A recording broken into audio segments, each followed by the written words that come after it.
Good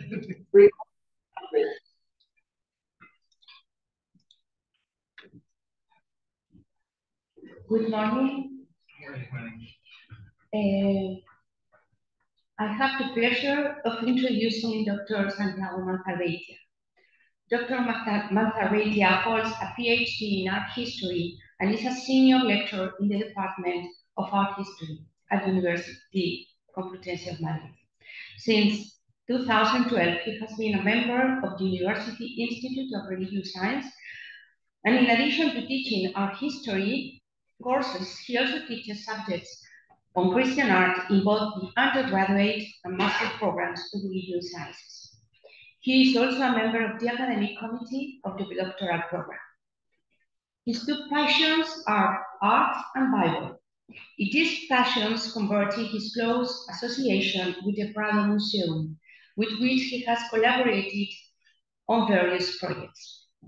His main research areas are medieval mural painting and religious iconology and iconography.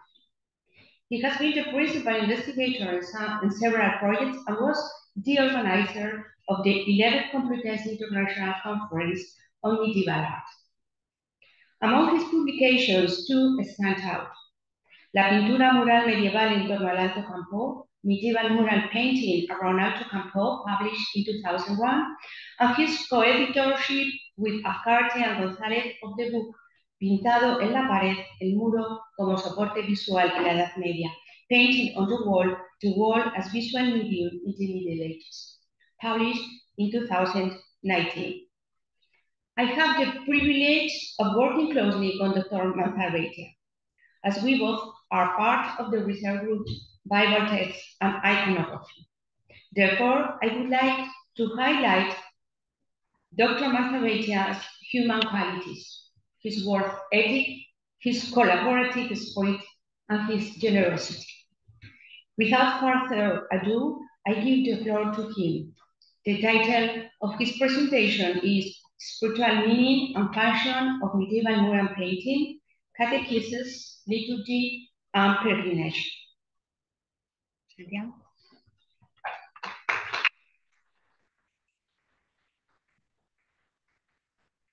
Thank you, Guadalupe, for your kind words of introduction, and the pleasure is mine of working with you.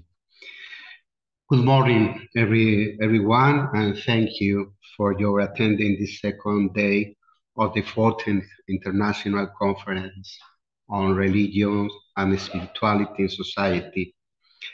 I would like to thank the organizers of this international conference, to all my colleagues at the Institute of Religious Studies at the Complutense University of Madrid, and especially its director, Juan Antonio Álvarez Pedrosa, and Tatiana Portnova of the University of Illinois for the kind invitation to give this plenary lecture, which is part of theme 2, Religious Community and Socialization on Learning Religious Ways, Spiritual Ways of Life, and Religious Institutions.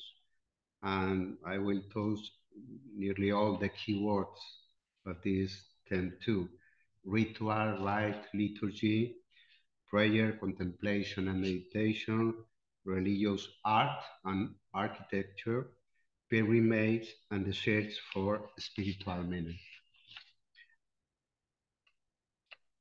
Well, the meaning and spiritual function of medieval wall painting, Catechesis, Liturgy, and Peregrinatio.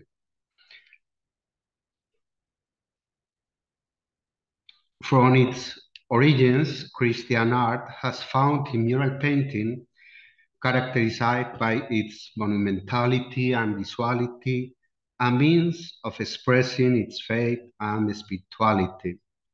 In the first Christian art, with an impulsive eschatological sense, later in the Middle Ages, with a doctrinal and cultic systematization intended for the people of God in general, and sometimes specifically for the consecrated, with a liturgical and contemplative dimension.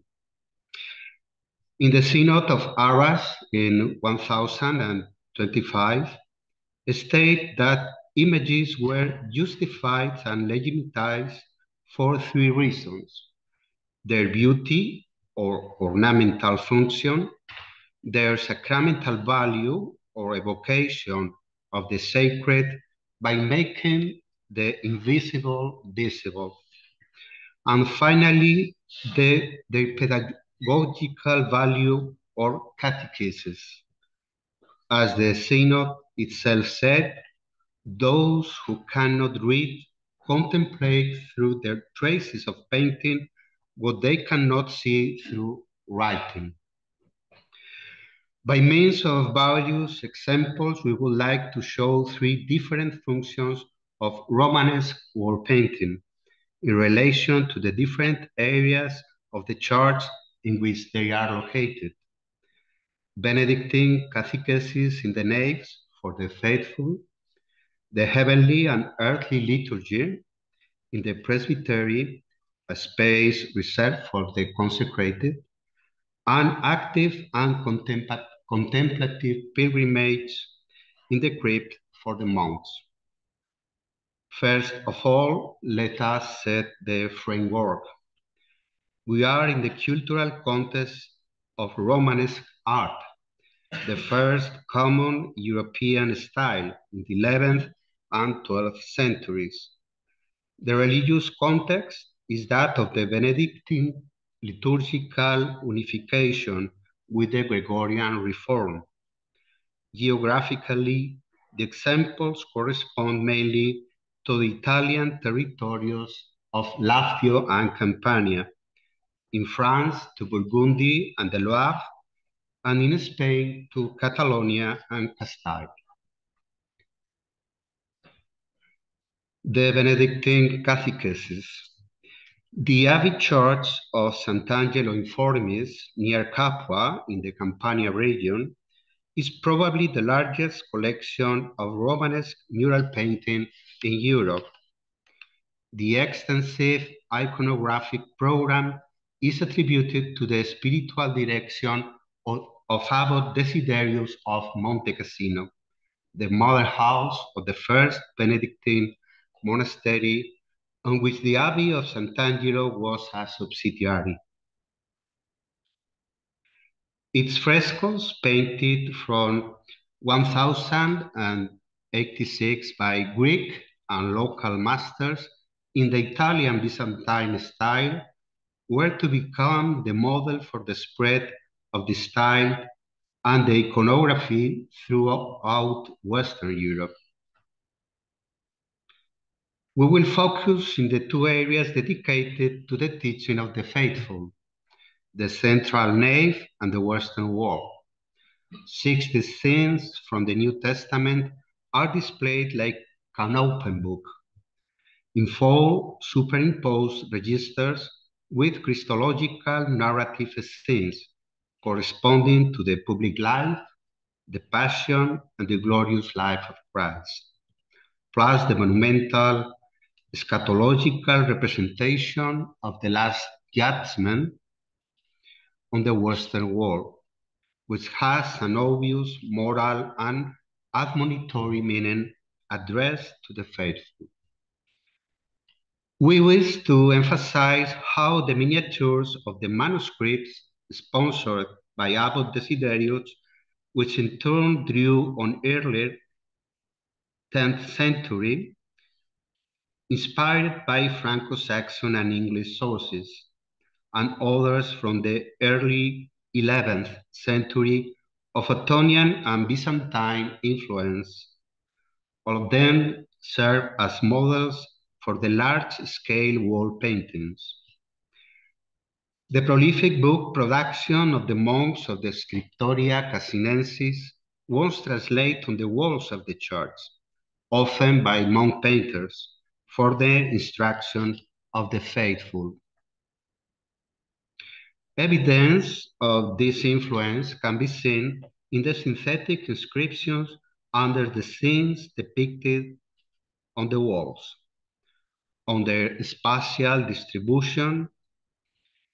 Indeed, Although, as we shall see, the scenes have aesthetic and psychological resources to captivate the faithful and internalize their message.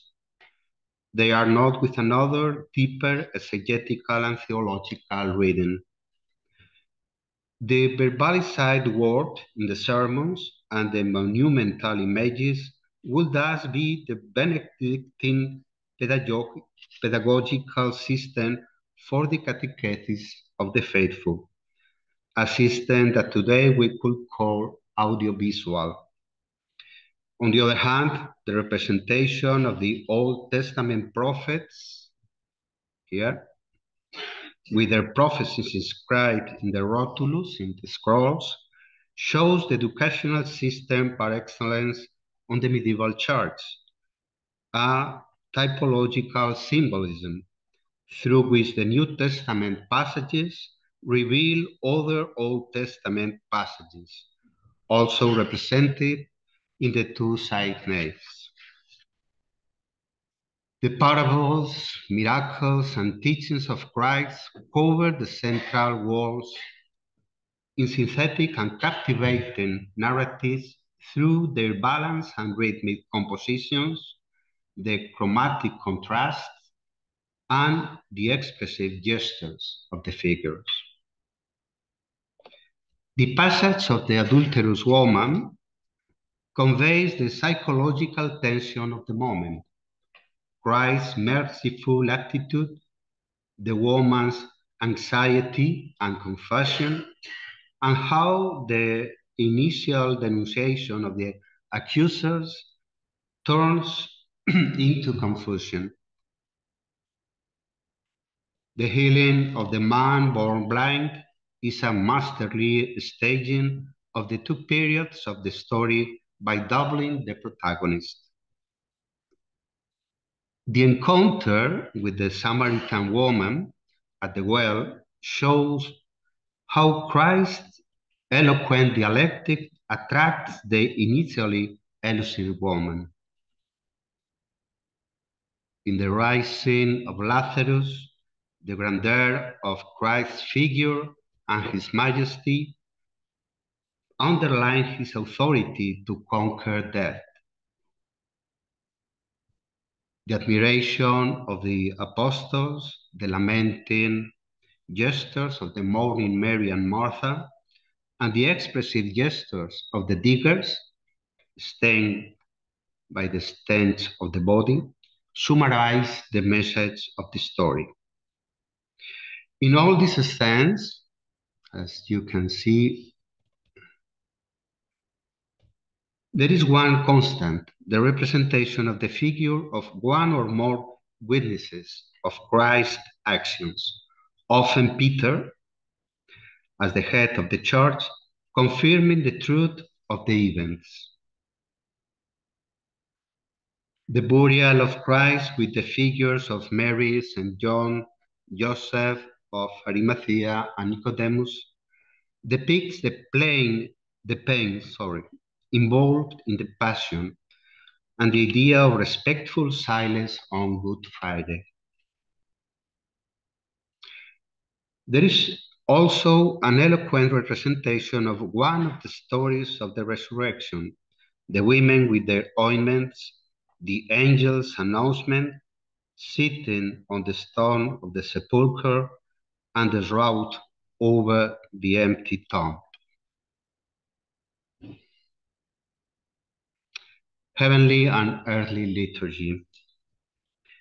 According to the Church's belief, the heavenly Church is present in the sanctuary, that is in the presbytery, during the canon of the Mass, and becomes the image and model of the earthly rites. 4 examples of wall painting give us a progressive and more or less explicit confirmation of this.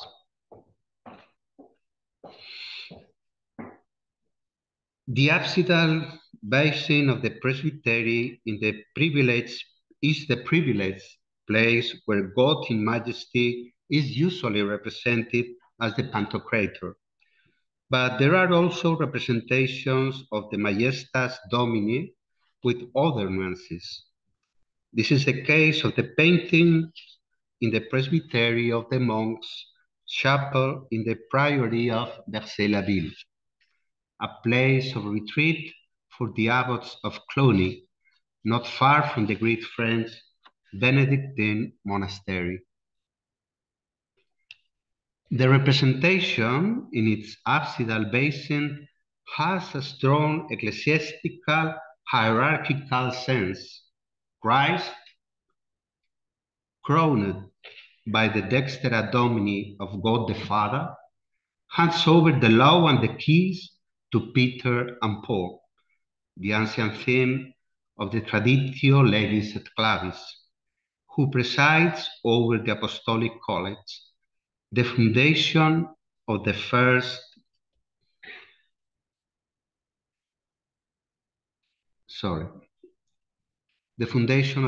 church for the spread of the gospel. Further down, to the right and left, are two deacons in dalmatics and stoles, Vincent and Lawrence, and two bishops in pontifical vestments with crosiers, perhaps the first popes, bishops of Rome, Linus and Clement, successors of Peter, according to the Roman canon of the Eucharistic prayer. The poorly preserved inscription on the rotulus that Christ gives to Peter seems to be a quotation from the account at the institution of the Eucharist in the Gospel of Luke, Luke 22:28. You have persevered with me in my trials, and I will give you the kingdom as my Father gave me, so that you may eat and drink at my table in my kingdom. The representations function as a permanent reminder of the Eucharist rite is reinforced by the immediate presence of the wise virgins in the parable of Matthew's Gospel, who raise their hands and lamps in a ritual gesture. This allegory of the betrothal between Christ and the Church is found in a more explicit and developed form in the paintings of the southern apse of the Catalan Church of St. Quirze of Pedret. It is true that exegesis of the whole of the 25th chapter of Matthew's Gospel has an obvious eschatological meaning, but it is suggestive to associate the wedding feast of the parable with the Eucharist. All the more so when Mary is depicted on the vault with a thalar mantle, offering the child, and in axial position in relation to the altar, as we will see again in the following case. The iconographic program in which the references to the Eucharistic rite are most evident is certainly the mural group in the presbytery of the chapel of Santa Cruz de Maderuelo, now in the Prado Museum.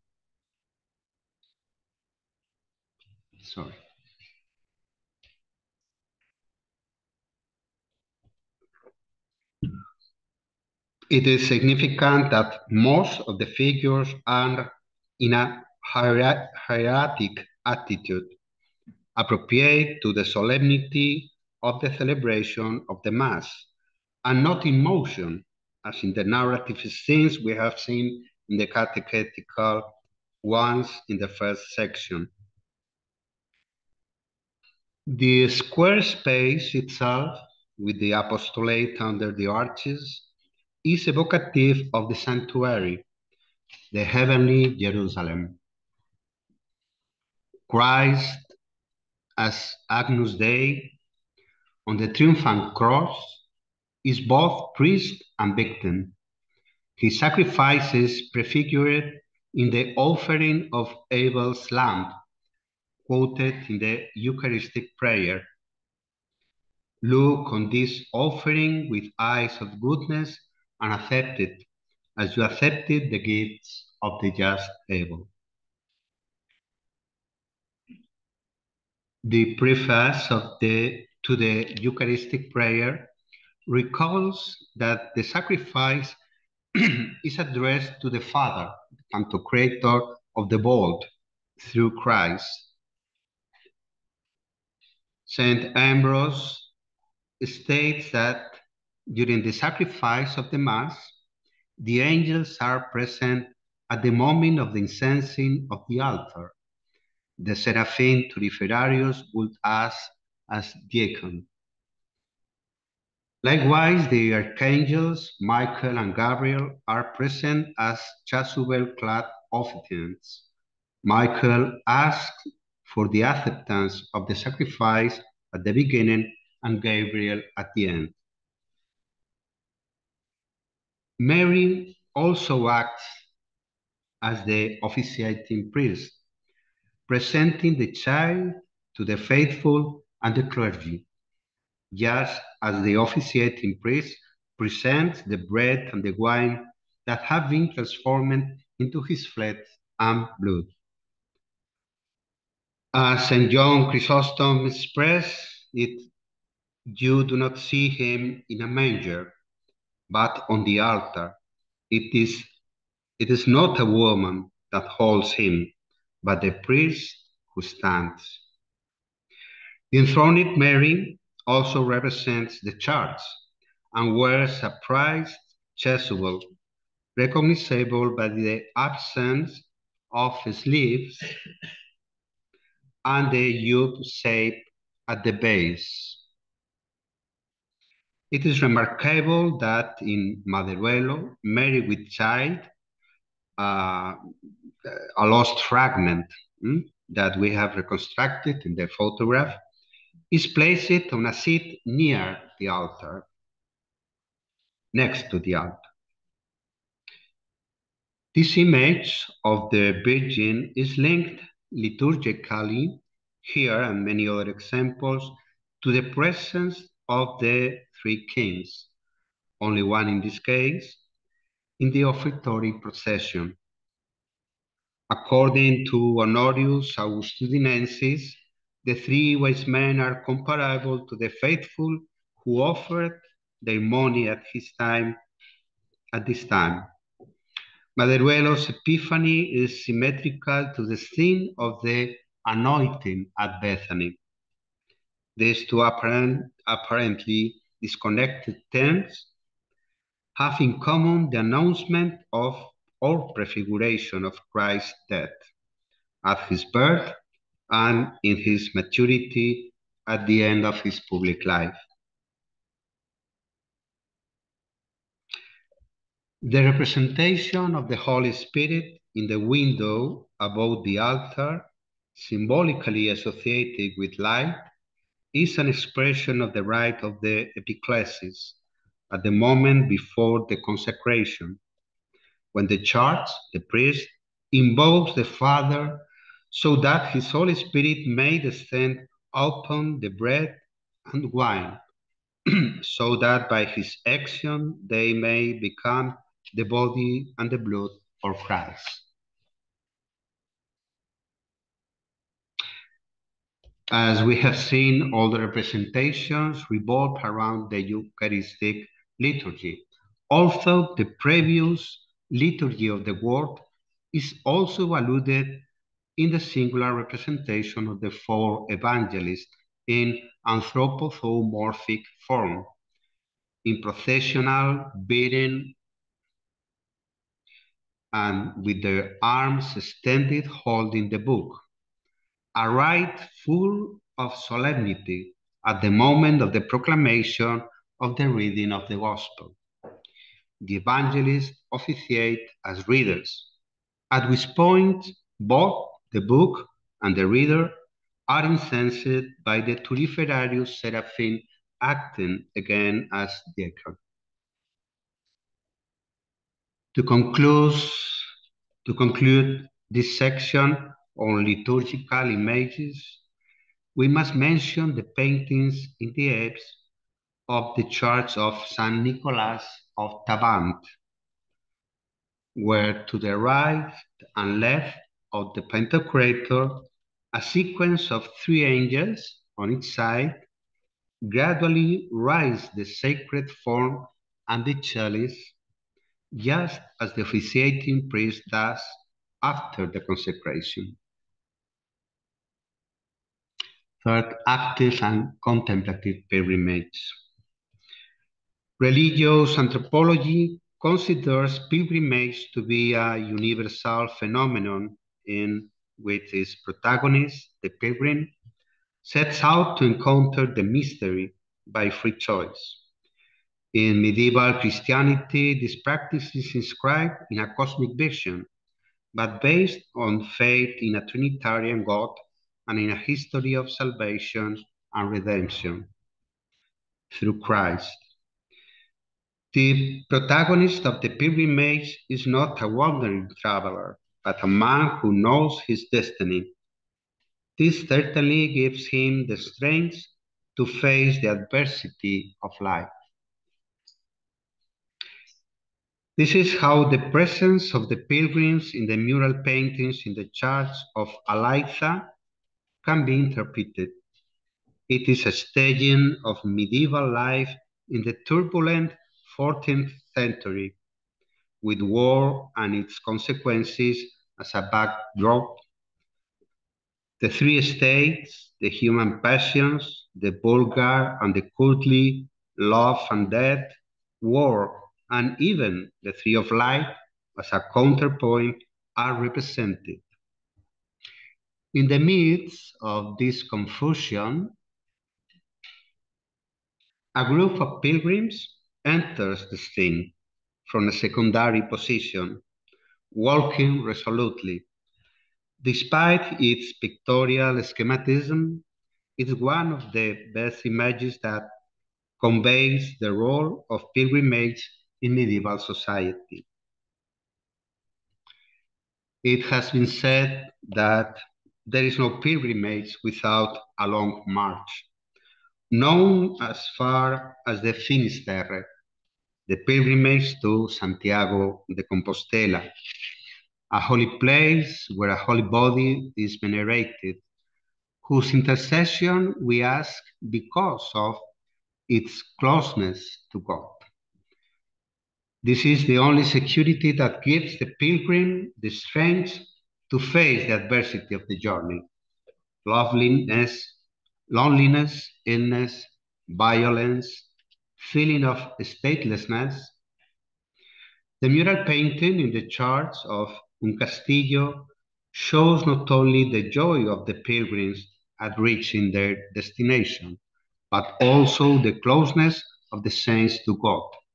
St. James Santiago himself is depicted as a Majestas Domini, receiving the veneration and petitions for forgiveness from the pilgrims.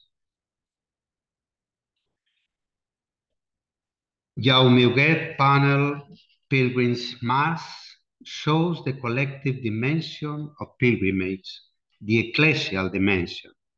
The pilgrimage served to create a sense of community, to bring the faithful closer together, to reinforce faith and the experience of the communion of saints, and to revive the notion of the church.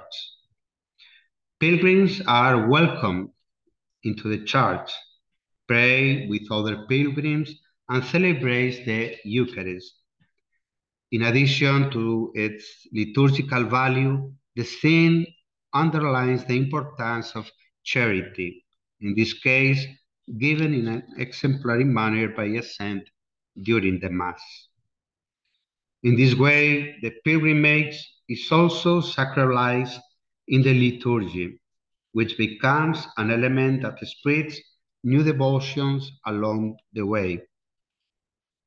The pilgrim exchanges and keeps the symbols of his pilgrimage that accompany him to the grave.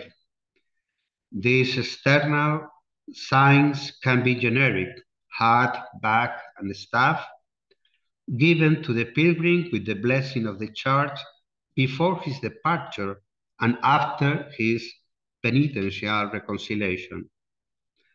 But there are also specific external signs: the shell of St. James, the holy face of Rome, or the palm of Jerusalem, acquired after the arrival at the holy place, as can also be seen in the fresco of the Militant Church in the Chapel of the Spaniards in Santa Maria Novella in Florence.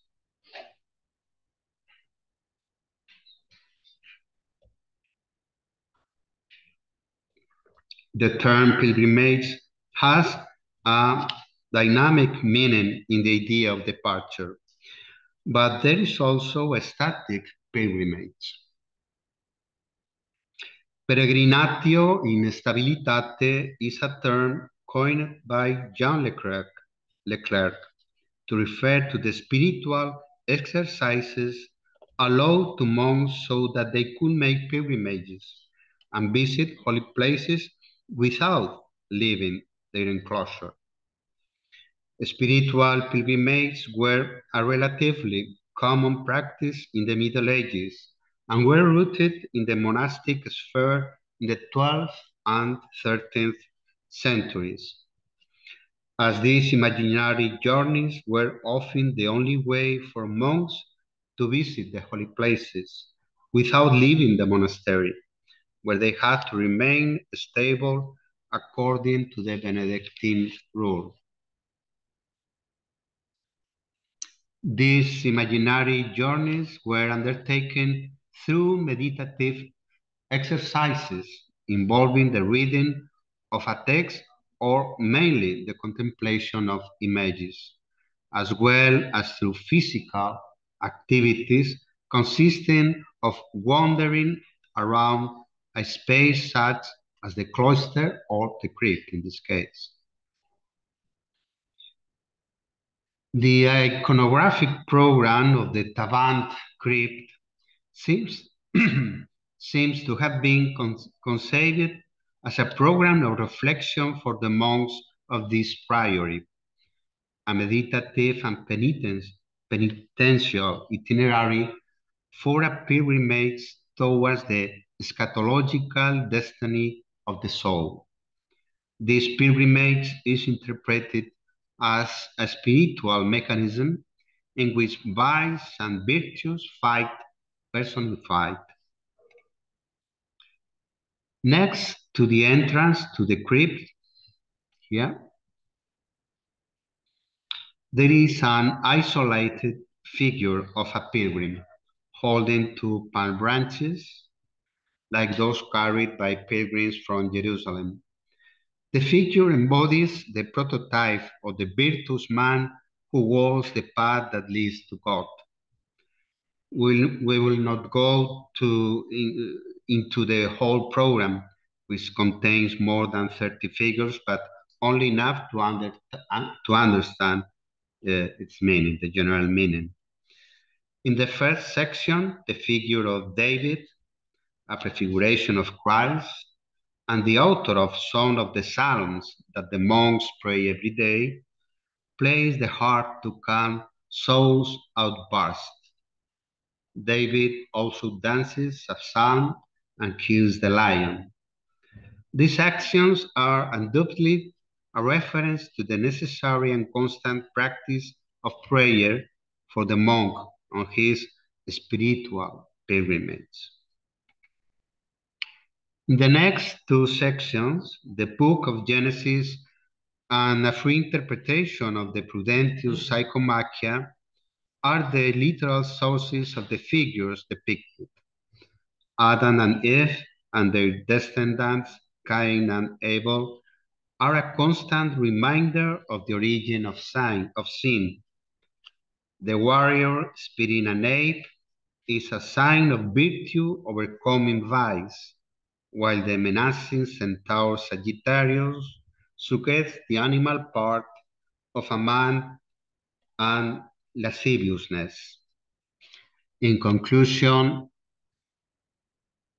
the virtuous and suffering figure of Mary is clearly opposed to the woman who embodies concupiscence. After this struggle of the soul is the last section, the descent from the cross and the anastasis express the salvation of the human race and the central image of Christ the Savior with angels, the definitive encounter of the soul with the truth. The women, the women saints and Lampadaphorus angels enliven and enlighten the pilgrim's path, and the martyrdom of Peter and Andrew on the cross shows fortitude in the face of adversity.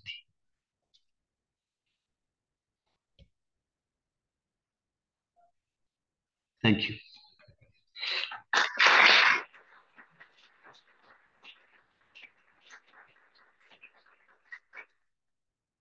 Thank you very much, Dr. Manzarbeitia, for this fascinating exposition which shows the power of images. Now we beginning with the questions you can formulate. I would like to ask you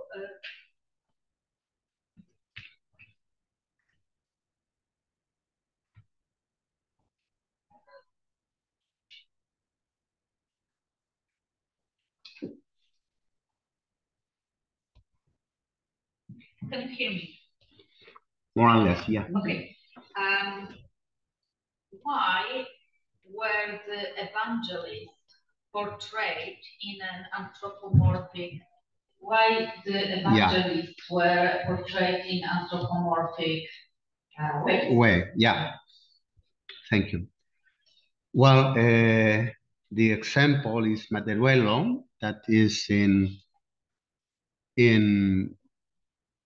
a Roman Spanish painting. And all medieval Spain receives a great influence, iconographic influence of Egypt, and reflect that tendency, like the gods of Egypt with the body of a human body and animal head. It's not rare in the iconography in Spain, in Romanist iconography in Spain.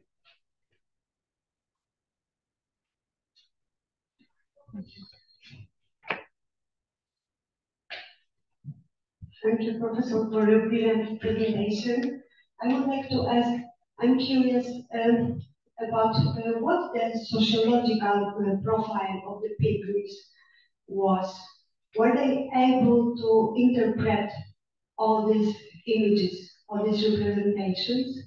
The pilgrims? Do we know? Yeah. If they were able to read all these images and interpret them as we do now. Well, the pilgrims are common people, and I have marked three spaces. Some of these images were not accessible for all the people. No?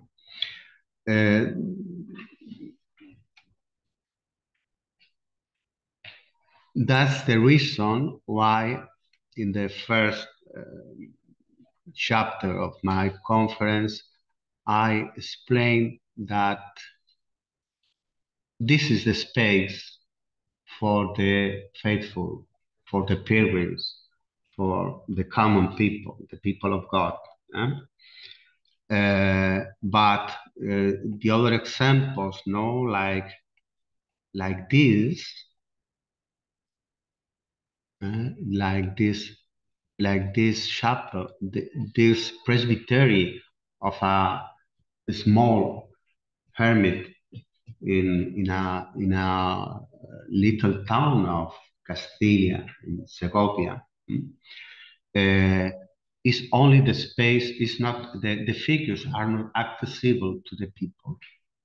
So pilgrims, as the common of the people of God, what research are the narratives themes based on the Bible, on the Old and the New Testament, mainly the New Testament.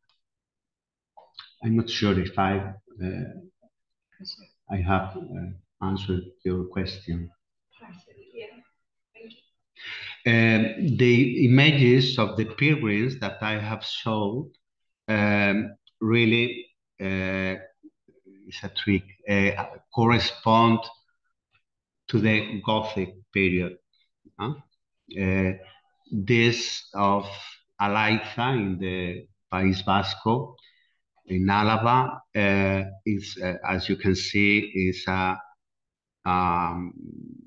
not a great painter, no, but it's a good narrative painter, and correspond to the, as you see, 1367 is the 14th century.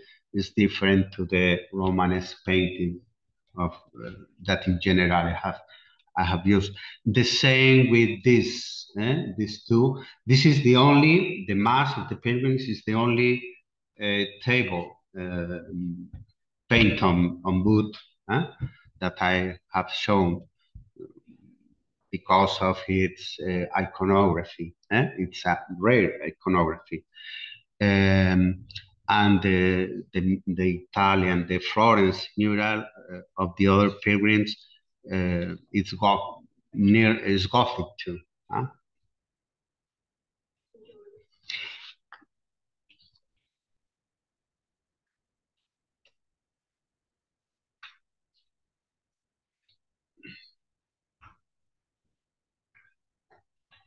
Good morning. To show us an image of Mary holding Jesus. Sorry, of Mary.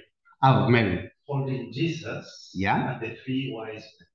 Yeah. And this image got my attention because at the period, because the hand of Jesus seems to be in the wrist of Mary.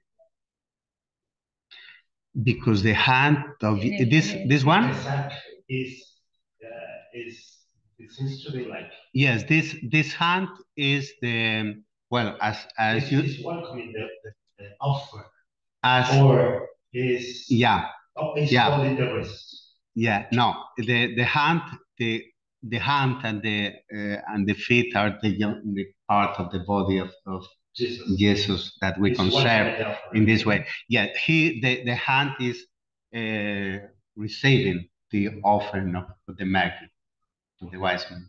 Yeah, that's the reason why the possible relation with the offertory, the procession of the offertory during the Mass. In this case, it's only one wise man because of we have the lake of the space. But in Romanic style, one tree is a forest, and one wise man are three. It's an economic system. Thank you. Do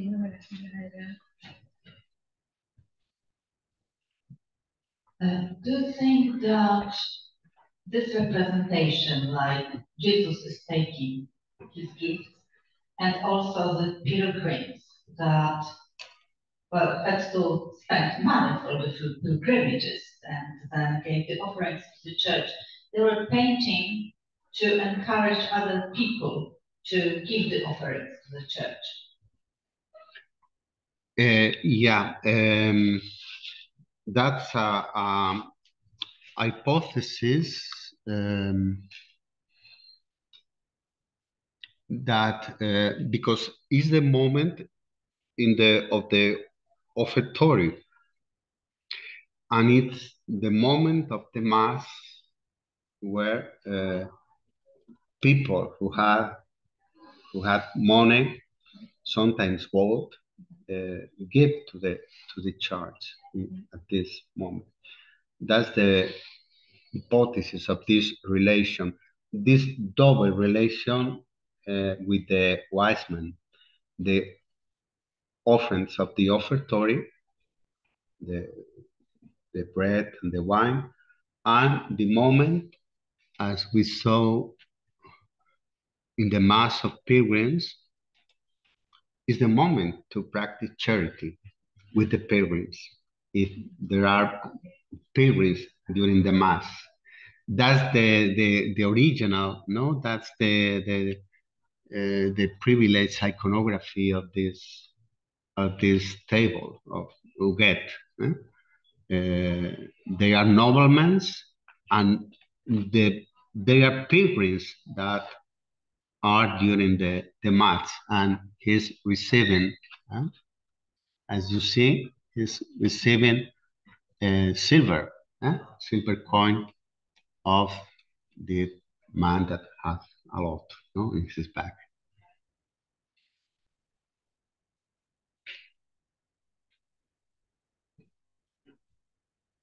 I have a question. Yeah.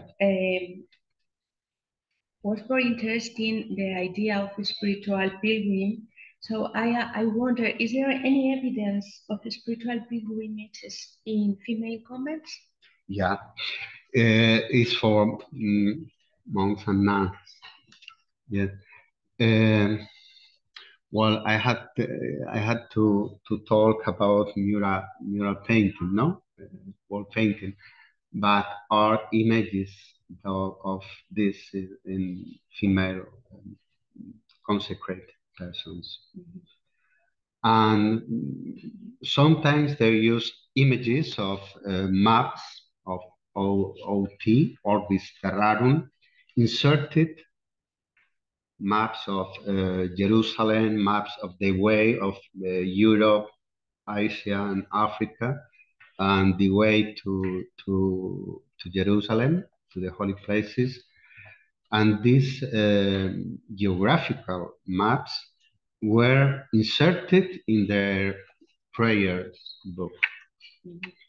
And it's a medium to practice this spiritual trip, journey to inside from the convent or from the monastery. There is a miniature of Santa Brigida with the symbols of the three mainly peregrinations: Santiago, Jerusalem, and Rome. I'll show you. Mm-hmm. And about Mary Magdalene, pilgrim to Barcelona, for example? No mentions or references? I don't know. No. Mm-hmm. Well, there are traditions in Provence, mm-hmm. in the southeast of France, of peregrinations of some temples. For example, I remember in there the Church of the Three Marys, that was a popular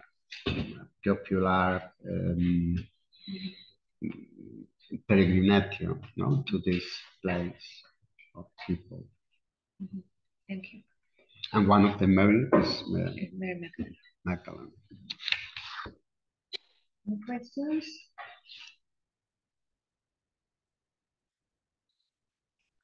Well, no questions.